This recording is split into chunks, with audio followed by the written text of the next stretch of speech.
ವಿದ್ಯಾ YouTube ಚಾನಲ್ಗೆ ಸ್ವಾಗತ.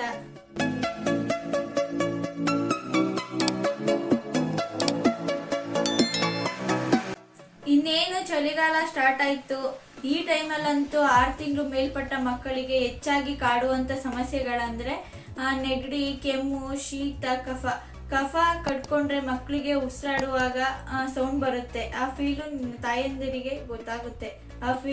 ಇದು ಕಫ ಕಟ್ಕೊಂಡಾಗ ಮಕ್ಕಳಿಗೆ ಉಸಿರಾಡೋಕ್ಕೆ ಎಷ್ಟು ತೊಂದರೆ ಆಗುತ್ತೆ ಅಂತ ನಮಗೆ ಗೊತ್ತಾಗುತ್ತೆ. ಮತ್ತು ಮಕ್ಕಳಿಗೆ ಅದು ಹೇಳ್ಕೊಳಕ್ಕೂ ಆಗಲ್ಲ. ಅದು ನಾವೇ ಅರ್ಥ ಮಾಡಿಕೊಂಡು ಅದನ್ನು ನಾವು ಹುಷಾರು ಮಾಡಬೇಕು. ಹುಷಾರು ಮಾಡೋಕ್ಕೆ ಏನು ಮಾಡಬೇಕು ಅಂತ ಅಂದರೆ ಹಾಸ್ಪಿಟ್ಲಿಗೆ ಕರ್ಕೋಗೋಣ ಅಂತ ತಲೆ ಕೆಡಿಸ್ಕೊಂಡಿರ್ತೀರ.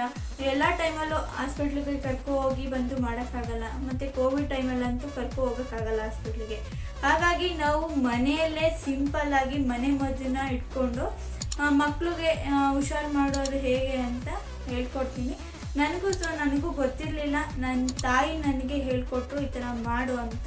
ನಾನು ನನ್ನ ಮಗುವಿಗೆ ಕಫ ಕೊಟ್ಕೊಂಡು ಉಸಿರಾಡೋಕ್ಕೆ ತೊಂದರೆ ಆಗಿತ್ತು. ಅದನ್ನು ನಮ್ಮಮ್ಮ ಹೇಳ್ಕೊಟ್ಟಿದ್ದನ್ನ ನಾನು ಮಾಡಿ ನನ್ನ ಮಗುವಿಗೆ ಆ ಥರ ಮಾಡಿದೆ. ಮನೆ ಮದ್ದನ್ನು ಉಪಯೋಗಿಸ್ಕೊಂಡು ನನ್ನ ಮಗುವಿಗೆ ನಾನು ವಾಸಿ ಮಾಡಿಕೊಂಡೆ.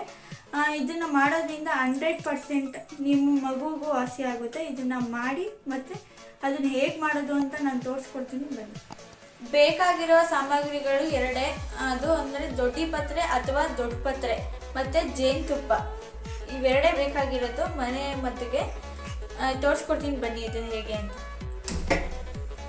ನೋಡಿ, ನಾನು ಹಚ್ಕೊಂಡಿದ್ದೀನಿ. ಈ ದೊಡ್ಡ ಪತ್ರೆನ ಫಸ್ಟು ಕ್ಲೀನಾಗಿ ವಾಶ್ ಮಾಡ್ಕೊಳ್ಳಿ. ಇದನ್ನು ಅಂದರೆ ಧೂಳೆಲ್ಲ ಕೂತಿರುತ್ತೆ, ಅದಕ್ಕೆ ನಾನು ವಾಶ್ ಮಾಡ್ಕೊಂಡಿದ್ದೀನಿ ಕ್ಲೀನಾಗಿ. ಇದನ್ನು ಒಂದು ತೆವೆ ಮೇಲೆ ಇಟ್ಟು ನಾನು ಇದನ್ನು ಸುಟ್ಕೋತಾ ಇದ್ದೀನಿ. ನೋಡಿ, ಈ ಥರ ತೆವೆ ಮೇಲೆ ಇಟ್ಕೊಳ್ಳಿ. ನಾನು ಬರೀ ಜಸ್ಟ್ 4 ಅಷ್ಟೇ ತೊಗೊಂಡಿರೋದು. ದೊಡ್ಡದು ಎಲೆ ಬರುತ್ತೆ. ನಮ್ಮನೆ ಚಿಕ್ಕ ಗಿಡ ಆಗಿರೋದ್ರಿಂದ ಚಿಕ್ಕದಾಗಿದೆ ಎಲೆಗಳು. ಈ ಥರ 2 ಸೈಡೂ ಸುಟ್ಕೊಳ್ಳಿ. ಈ ಥರ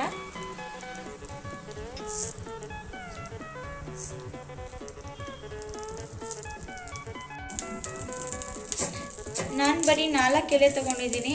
ರಸನ ಸ್ವಲ್ಪ ಹಿಂಡಿದಾಗ ಜಾಸ್ತಿನೇ ಬರುತ್ತೆ.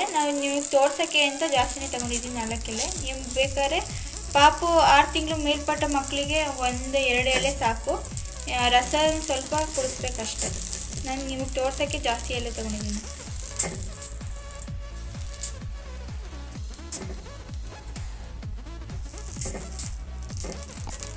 ನೋಡಿ, ನಾನು ಸುಟ್ಕೊಂಡಾಯಿತು. ನಿಮಗೆ ಹೇಗೆ ಗೊತ್ತಾಗುತ್ತೆ ಅಂದರೆ ಇಲ್ಲಿ ಕಲರ್ ಫುಲ್ ಗ್ರೀನ್ ಇತ್ತು, ಫುಲ್ಲು ಈ ಕಲರ್ ಬಂದಿದೆ. ನೋಡಿ, ಈ ಕಲರ್ ಬಂದಮೇಲೆ ಇದು ನೀಟಾಗಿ ಆಗಿದೆ ಅಂತ. ಇದನ್ನು ನಾವು ಸ್ವಲ್ಪ ಆರಿಸ್ಕೊಂಡ್ಬಿಟ್ಟು ಇದರಲ್ಲಿ ರಸ ತೆಗಿಬೇಕು. ನಾನು ಹೇಳ್ಕೊಡ್ತೀನಿ. ನಾನಿವಾಗ ಕೈಗೆ ಹಾಕ್ಕೊಂಡು ಇದನ್ನು ರಸನ ಬರ್ಸ್ಕೊತಾ ಇದ್ದೀನಿ. ಈ ಥರ ಮಾಡಿದ್ರೆ ರಸ ಬರುತ್ತೆ.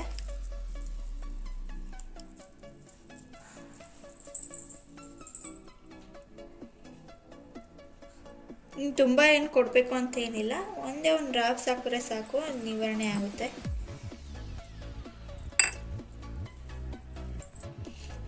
ನೀವು ಮಕ್ಕಳಿಗೆ ಏನೇ ಮಾಡಬೇಕಾದ್ರೂ ನೀಟಾಗಿ ಕೈ ವಾಶ್ ಮಾಡ್ಕೊಳ್ಳಿ. ಕೈ ವಾಶ್ ಮಾಡ್ದೇನೆ ಏನು ಮಾಡೋಕ್ಕೆ ಹೋಗ್ಬೇಡಿ ಮಕ್ಕಳಿಗೆ.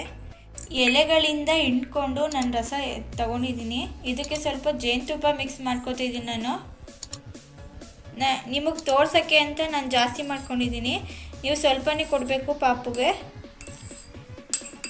ಮಿಕ್ಸ್ ಮಾಡ್ಕೊಳ್ಳಿ ನೀಟಾಗಿ.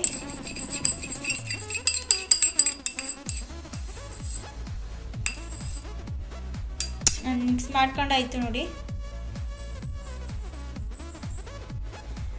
ನನ್ನ ಮಕ್ಕಳಿಗೆ ಎಷ್ಟು ಕೊಡಬೇಕು ಅಂತ ಹೇಳ್ಕೊಡ್ತೀನಿ ಅಂತ ಅಂದಿದ್ದೆ ಅಲ್ವಾ. ಇದರಲ್ಲಿ ಅರ್ಧ ಸ್ಪೂನ್ ಕೊಡಬೇಕು ಅಷ್ಟೇ ಮಕ್ಕಳಿಗೆ. ನೋಡಿ, ಇದನ್ನು ಅರ್ಧ ಸ್ಪೂನ್ ಕೊಟ್ಟು ಮಕ್ಕಳಿಗೆ ನಿವಾರಣೆ ಆಗುತ್ತೆ. ಕೆಮ್ಮು, ನೆಗಡಿ, ಕಫ ಕಟ್ಟಿದಾಗ ಸೌಂಡ್ ಬರುತ್ತಲ್ಲ, ಆವಾಗ ಇದು ನಿವಾರಣೆ ಆಗುತ್ತೆ. ಇದು ಕೊಟ್ಟಾಗ ಒಂದೇ ದಿನದಲ್ಲಿ ನಿವಾರಣೆ ಆಗುತ್ತೆ. ನೋಡ್ಕೊ ಬಂದ್ರಿ ಅಲ್ವಾ ನಾನು ಹೇಗೆ ಮಾಡಿದೆ ಅಂತ. ಮತ್ತು ಎಷ್ಟು ಕೊಡಬೇಕು ಅಂತಲೂ ನಿಮಗೆ ಹೇಳ್ಕೊಟ್ಟೆ. ಅಷ್ಟೇ ಕೊಡಬೇಕು. ಅದಕ್ಕಿಂತ ಜಾಸ್ತಿ ಕೊಡೋಕೆ ಹೋಗ್ಬೇಡಿ ಮಕ್ಕಳಿಗೆ. ಮತ್ತು ನಿಮ್ಮ ಮಗುಗೂ ಇದೇ ಥರ ಮಾಡಿ ನೀವು ಕೊಡಿ. 100% ರಿಸಲ್ಟ್ ಇರುತ್ತೆ. ಮತ್ತು ನಾನು ಇವಾಗ ವಿಡಿಯೋನ ಮುಗಿಸ್ತಾ ಇದ್ದೀನಿ.